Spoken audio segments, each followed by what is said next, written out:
Hello everyone, and welcome back to another video. And I want to follow up on some of the other videos that I've also sent out to you talking about the Baker Act. And this particular video is in response to another one of the awesome emails that I have been receiving. And in this video I want to talk to you about the difference between mental health court and the Baker Act. So I've already talked about the Baker Act in a number of videos where I explain to you why I like it, why I don't like it, and the fact that it's civil in nature, not criminal, but civil in nature. And while it can be a very useful tool, which I like to use on occasion, it can also get abused. So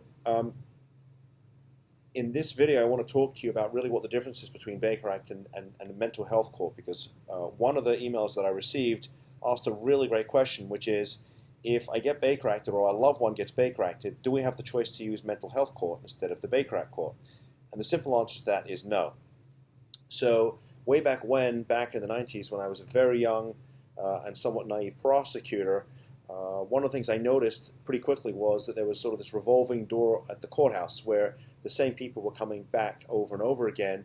And what I realized was that most of those people were coming back because they had substance use and or mental health issues going on that were left untreated. In other words, they weren't getting the help they needed and were just sort of ending up over and over again in the criminal justice system.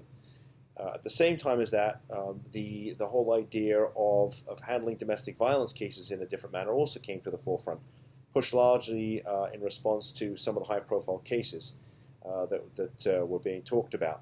So back in the 90s, one of the things that we created was the domestic violence court, which helped us as prosecutors to successfully prosecute cases, but also get people help, right? Help for the people who were getting arrested and help for our victims. So we created a special domestic violence court.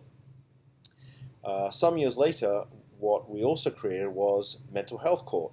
So the mental health court is really designed to help those folks that I used to see way back when I was a young prosecutor, folks that need help for substance use and mental health issues that weren't getting it. So the difference between mental health court and the Baker Act court is Baker Act is civil in nature, and the mental health court is part of our criminal justice system. So in this newsletter I'm going to attach links to both the Palm Beach County and Broward County mental health courts. But basically what has happened is that our legislature has decided that there are certain cases that warrant a different type of handling. So the mandate in Florida when you get arrested is to punish first and to rehabilitate second. But they also recognize that if you punish over and over again, you don't rehabilitate, well, then we're just destined to repeat the same mistakes over and over again.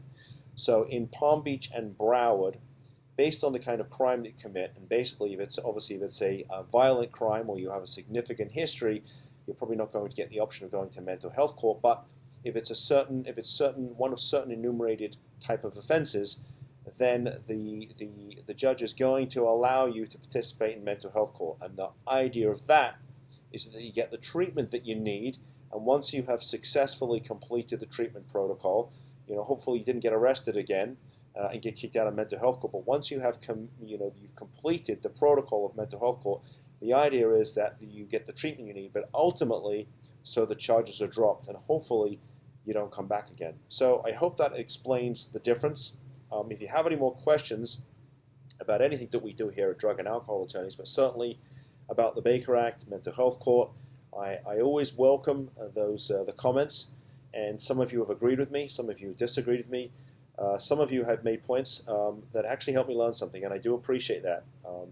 They call it the practice of law, and the idea being that you never stop learning. So with that said, thank you for taking time to listen to me, and stay safe out there. Thank you very much. Bye-bye.